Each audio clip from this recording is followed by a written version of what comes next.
शाम का धुंधलका उत्तर भारत के उस छोटे से कस्बे के बाजार पर उतर रहा था।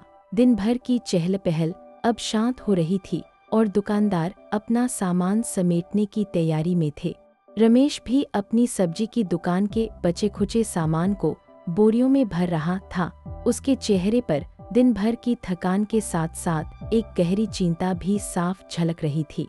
उसकी दुनिया छोटी सी थी। यह दुकान, उसकी पत्नी सुनीता और उसकी 7 साल की बेटी प्रिया। वह अपनी ईमानदारी के लिए पूरे बाजार में मशहूर था, लेकिन यह ईमानदारी उसके घर का चूल्हा तो जला सकती थी, पर उसकी बेटी की बीमारी का इलाज नहीं करा पा रही थी। प्रिया की सूखी खांसी की आवाज रात में रमेश और सुनीता की नींद उड़ा देती थी। डॉक्टर ने शहर के बड़े अस्पताल की बात की थी, लेकिन उस खर्च का ख्याल ही रमेश के दिल में एक हुक बनकर उठता था। वह हर दिन भगवान से किसी चमत्कार की प्रार्थना करता था। आज जब वह अपनी दुकान की आखिरी फट्टी उठा रहा था, तभी उसकी नज़र एक भूरे रंग की चमड़े की पोटली पर पड़ी। वह किसी ग्राहक की छूट गई थी, जो अब अंधेरे में लगभग अदृश्य थी। उसने इधर-उधर देखा, पर बाजार लगभग खाली हो चुका था। धड़कते दिल से उसने पोटली उठाई। वह वजनदार थी। कांपते हुए हाथों से उसने उसे खोला। अंदर करीने से सजे नोटों की मोटी गड्डी थी।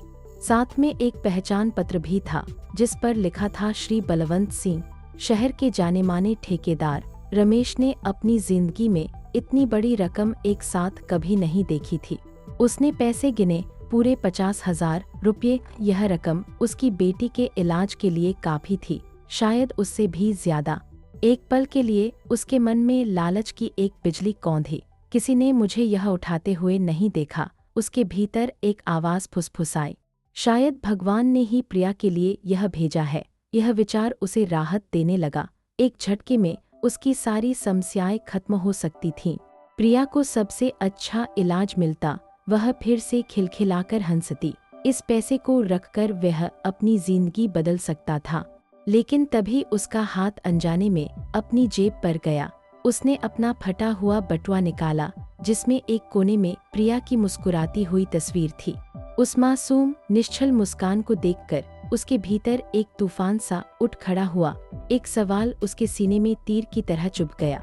अगर मैंने यह पैसा रख लिया, तो क्या मैं कभी अपनी बेटी की इंसाफ आंखों में आंखें डालकर कह पाऊंगा कि ईमानदारी सबसे बड़ी दौलत होती है? यह एक साधारण सवाल नहीं था। यह एक भारी पत्थर था, जो उसकी ज़मीर पर आ गिरा था और उसकी सारी शांति को कुचल रहा था। उस रात रमेश की आंखों से नींद कोसों दूर थी। चांदनी रात की खामोशी में उसके सिराहने रखी चमड़े की पोटली एक दहकते हुए अंगारे की तरह महसूस हो रही थी। उसका हर स्पंदन रमेश के दिल की धड़कनों को तेज कर रहा था। अंत में जब बेचैनी बर्दाश्त से बाहर हो गई, तो उसने अपनी पत्नी सुनीता को झकझोर कर जगाया। कांपती आवाज में उसने सारी बात कह सुनाई। सुनीता एक समझदार और नेक औरत थी, लेकिन अपनी बीमार बेटी की तकलीफ ने उसके विवेक पर मां के दिल का पर्दा डाल दिया था। उसकी आंखों में आंसू भर आए। उसने रमेश का हाथ पकड़कर कहा, जी, शायद यह भगवान की ही मर्जी है। हमारी प्रिया की दवा के लिए हमारे पास पैसे नहीं है। हो सकता है यह हमारी मदद के लिए ही आया हो। सुनीता के इन शब्दों ने रमेश के मन में चल रहे द्वंद्व की आग में घी का काम किया। एक तरफ उसकी बरसों की कमाई हुई ईमानदारी थी, दूसरी तरफ अपनी लाडली बेटी की जरूरत। वह सही और गलत के एक ऐसे चौराहे पर खड़ा था, जहां से हर रास्ता अंधेरे में जाता हुआ लग रहा था। अगली सुबह वह भारी मन से अपनी दुकान पर पहुंचा, लेकिन उसका ध्यान काम में बिल्कुल नहीं लग रहा था। तराजू के कांटे की तरह उसका मन भी कभी इधर तो कभी उधर डोल रहा था। तभी बाजार में कानाफूसी शुरू हुई कि शहर के बड़े ठेकेदार बलवंत सिंह की पैसों से भरी पोटली कहीं गिर गई है और वह बहुत परेशान है। यह सुनते ही रमेश के माथे पर पसीने की बूंदें उभर आईं। अब लालच के साथ साथ पकड़े जाने का डर भी उसके दिल में घर कर गया था। उसकी इज्जत, जो उसने सालों की मेहनत से कमाई थी, एक पल में मिट्टी में मिल सकती थी। एक दुष्ट आवाज उसके भीतर फुसफुसाई, बस कुछ दिन चुप रहो, फिर यह पैसा हमेशा के लिए तुम्हारा हो जाएगा। इसी उधेड़ बुन में दोपहर हो गई। तभी उसके स्कूल के पुराने शिक्षक, जिन्हें पूरा कस्बा गुरुजी कहकर बुलाता था, सब्जी लेने आए। उन्होंने रमेश का उतरा हुआ और चिंतित चेहरा देखते ही पहचान लिया। क्या बात है रमेश, आज बड़े परेशान लग रहे हो? उन्होंने प्यार से पूछा। रमेश की हिम्मत जवाब दे गई। वह कुछ बोल न सका, बस सिर झुकाए खड़ा रहा। गुरुजी ने उसके कंधे पर अपना हाथ रखा और एक गहरी आवाज में कहा, बेटा, मैंने तुम्हें हमेशा एक ईमानदार और मेहनती इंसान के रूप में जाना है। याद रखना, तुम्हारी आंखों की यह सच्चाई ही तुम्हारी सबसे बड़ी पूंजी है। इसे कभी किसी लालच के लिए खो मत देना। गुरुजी के यह सरल शब्द किसी मंत्र की तरह रमेश के कानों से होते हुए सीधे उसके दिल में उतर गए। यह सिर्फ शब्द नहीं थे, यह एक चेतावनी थी, एक मार्गदर्शन था। अचानक उसके मन पर छाया भ्रम का कोहरा छंटने लगा, जैसे किसी ने उसे गहरी नींद से जगा दिया हो। उसकी आंखों के सामने सही और गलत का रास्ता बिल्कुल साफ नजर आने लगा था। गुरुजी के जाने के बाद भी उनके शब्द रमेश के कानों में किसी अनवरत गूंज की तरह बस गए थे। तुम्हारी सच्चाई ही तुम्हारी सबसे बड़ी पूंजी है। यह वाक्य उसके मन में चल रहे द्वंद्व पर एक भारी हथौड़े की तरह पड़ा था। उस शाम बाजार से उसका मन उचट गया और वह समय से पहले ही घर लौट आया। घर में हल्की सी खामोशी थी, जो उसके अंदर के शोर को और भी तेज कर रही थी। उसने चमड़े की उस भारी पोटली को उठाया और घर के एक शांत कोने में जाकर बैठ गया।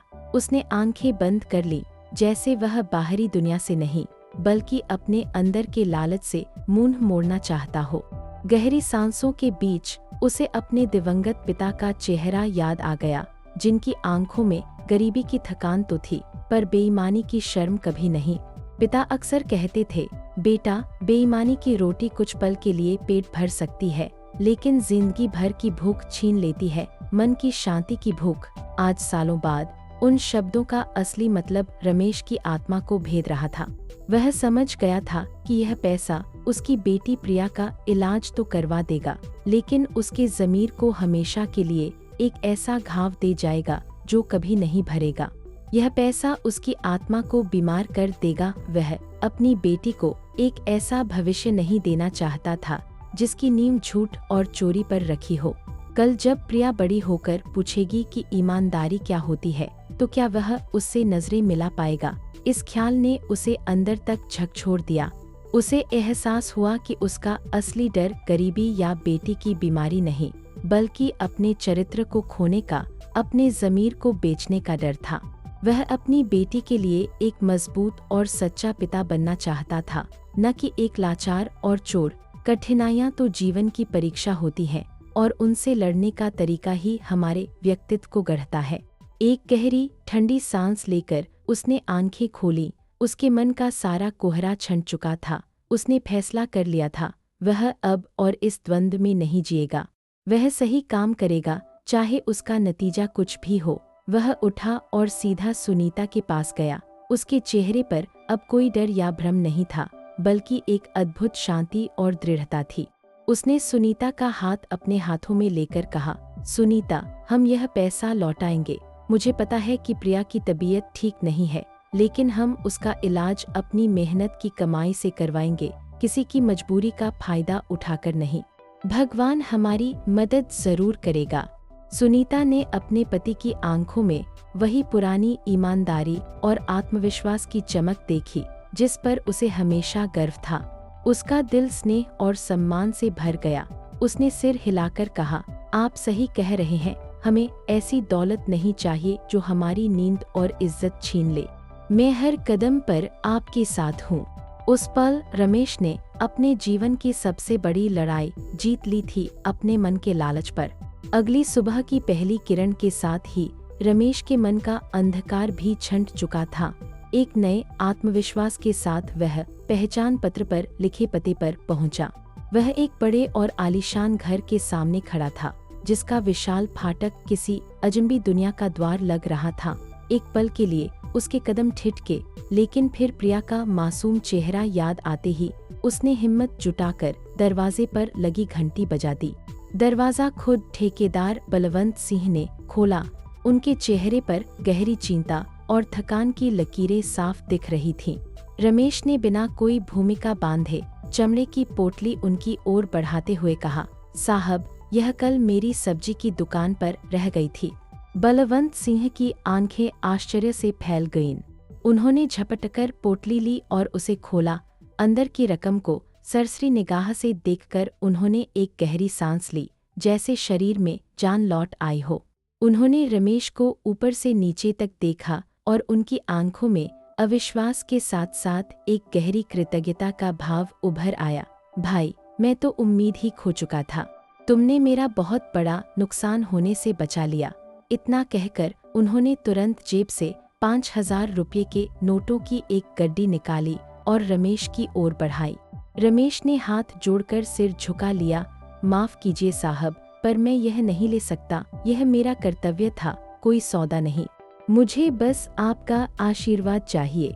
रमेश के इन शब्दों ने बलवंत सिंह पर गहरा असर किया। वे उसकी सादगी और असाधारण ईमानदारी से अभिभूत हो गए। उन्होंने पैसे वापस जेब में रखते हुए स्नेह से पूछा, क्या नाम है तुम्हारा, क्या करते हो? रमेश ने सकुचाते हुए अपने बारे में और फिर अपनी बेटी प्रिया की गंभीर बीमारी और इलाज के खर्च के बारे में बताया। बलवंत सिंह का दिल यह सुनकर पसीज गया। उन्होंने बिना एक पल गंवाए शहर के सबसे बड़े बाल रोग विशेषज्ञ को फोन मिलाया और प्रिया के इलाज की पूरी जिम्मेदारी लेने का वादा किया। इतना ही नहीं, उन्होंने रमेश को अपनी सभी निर्माण स्थलों की कैंटीन के लिए सब्जियां सप्लाई करने का स्थायी ठेका भी दे दिया। रमेश की आंखों से खुशी के आंसू बह निकले। जब वह घर लौटा तो उसके हाथ भले ही खाली थे, लेकिन उसका दिल बेटी के इलाज के वादे, एक स्थायी आमदनी के साधन और सबसे बढ़कर आत्मसम्मान की अनमोल दौलत से लबालब भरा हुआ था। कुछ ही हफ्तों में प्रिया का इलाज हुआ और वह पहले की तरह हंसने खेलने लगी। एक शाम रमेश अपनी दुकान पर बैठा अपनी बेटी को खेलते हुए देख रहा था। उसका मन पूरी तरह शांत था। आज उसे गुरुजी के शब्द सच लग रहे थे। उसने महसूस किया कि सच्ची दौलत धन दौलत में नहीं, बल्कि मन की शांति और साफ ज़मीर में होती है। ईमानदारी का रास्ता कठिन हो सकता है, लेकिन उसकी मंजिल हमेशा खूबसूरत होती है।